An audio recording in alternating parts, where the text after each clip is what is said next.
Here's more wrestling news for May 30th, 2023, and we're starting off with AEW's Double or Nothing, as the show saw Matt and Jeff Hardy team with Hook to defeat the Guns and Ethan Page in an explosive six-man tag on the kickoff show. For Jeff Hardy, this was his first match back in over a year, as he spent that time dealing with his DUI arrest, but unfortunately, it may be the last time we see him in the ring for quite some time. While speaking on Wrestling Observer Radio, Dave Meltzer reported that Jeff may have suffered a knee injury in the bout when he fell off of the top rope. After the spot in question, Jeff remained motionless for far longer than you'd expect, and was even seen limping for the rest of the match, as well as during the post-match celebration. At this time, neither AEW nor Jeff Hardy have commented on reports of an injury, but after spending over a year away from the ring, an injury is absolutely the last thing that the charismatic Enigma needs right now.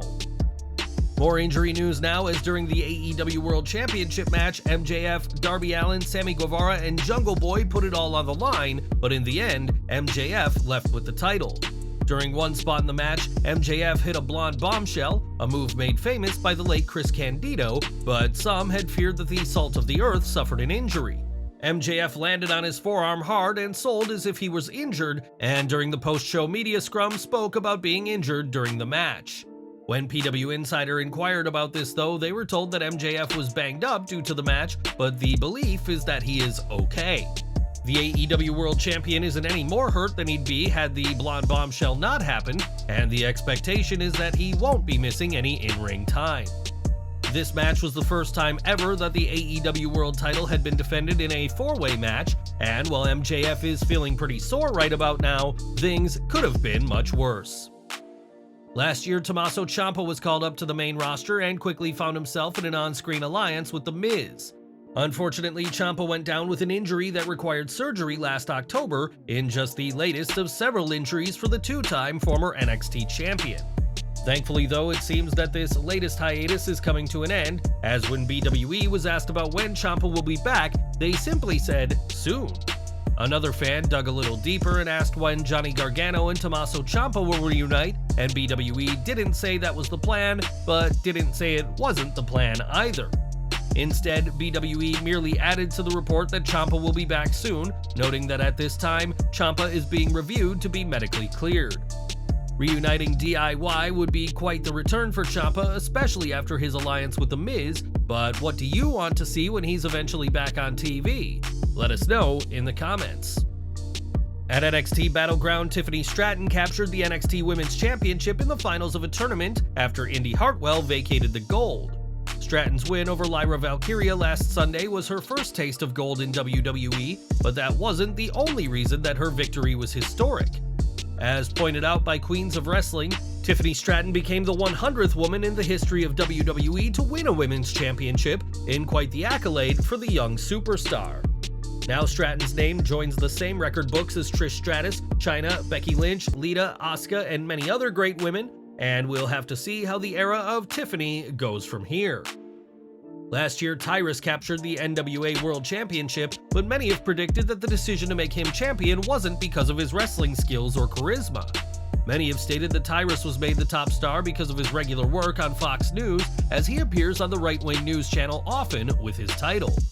Billy Corgan has always denied the claim that the possibility of putting the NWA brand on Fox News had anything to do with Tyrus's push, and speaking to the New York Post this week, Corgan made some strong claims about the fans. He said, "I think if people bring those things into the realm of wrestling and it changes their willingness to watch, that's not a customer I'm catering to. When Tyrus walks through the door, he brings the heat, and if you're not going to watch him, then you're not a wrestling fan." Corgan went on to state that he won't let the negative response from some fans influence his product, and compared the situation to toxic Star Wars fans trying to force their way. While champions like Nick Aldis and Matt Cardona earned a lot of positivity for the NWA, Tyrus is doing quite the opposite. But you should be watching him to remain a real wrestling fan, at least according to the NWA president. Over to AEW now, as in the 4 years that the company has been around, fans have been treated to some incredible action, with many believing the company does wrestling better than WWE. There is certainly an argument to be made that AEW moves hit harder than what fans have seen in Vince McMahon's promotion, but is this proving to be a detriment to the company? Speaking on the latest episode of Click This, two-time WWE Hall of Famer Kevin Nash argued that AEW's lack of house shows means talent aren't getting enough time to train and believes the company is far too reckless. While Nash wasn't immune from injuries in his own career, AEW has seen several wrestlers go down with injuries, including some of their top stars. 2022 was an especially difficult year for AEW, with names like CM Punk, Bryan Danielson, and Adam Cole all being out of action with injuries at some point or another, with Punk still being out to this day. AEW has so far only had a handful of house shows, but Tony Khan plans on hosting more in the coming months. And do you think Nash has a point about reckless AEW stars? Sound off in the comments. Reckless or not, AEW's roster were in full swing at last weekend's Double or Nothing event, even if the crowd wasn't exactly packed. As we've previously reported, there were dozens, if not hundreds of empty seats at Double or Nothing that AEW wisely kept off camera, but the fans who did turn up also proved to be an issue. PW Insider reports that the T-Mobile Arena had a lot of issues with AEW fans at Double or Nothing, with many reported to have been unruly. In fact, things got so bad that security had to eject some fans, but what exactly these fans did to warrant being kicked out of the arena is currently unknown. It was also noted that the live crowd was late arriving, with the venue not really filling up until the Toni Storm vs. Jamie Hayter match, and Las Vegas's crowd are notorious for being late to events. While these fans paid for their tickets, this doesn't mean they were entitled to be unruly and disrupt the show for other fans, as Double or Nothing proved to be an interesting night at the office for Tony Khan. From unruly fans to an unruly wrestler, as despite everything that happened at All Out 2022 and on Instagram earlier this year, CM Punk is reportedly on his way back to TV. Punk will be part of AEW Collision when the show launches next month, and while Tony Khan won't comment on these reports, Punk is happy to tease his involvement. After Double or Nothing, Punk took to social media to share a Danhausen-centric version of the AEW Collision promo poster, and while Punk didn't confirm his involvement with the show, expect the self-proclaimed voice of the voiceless to be a huge presence on Collision starting next month. And we're ending today with SmackDown, as this Friday's show will see WWE continue on the road to Money in the Bank in London. On this week's Raw, we saw Shinsuke Nakamura and Ricochet qualify for the men's Money in the Bank ladder match, but we'll see more qualifying matches on this Friday's show.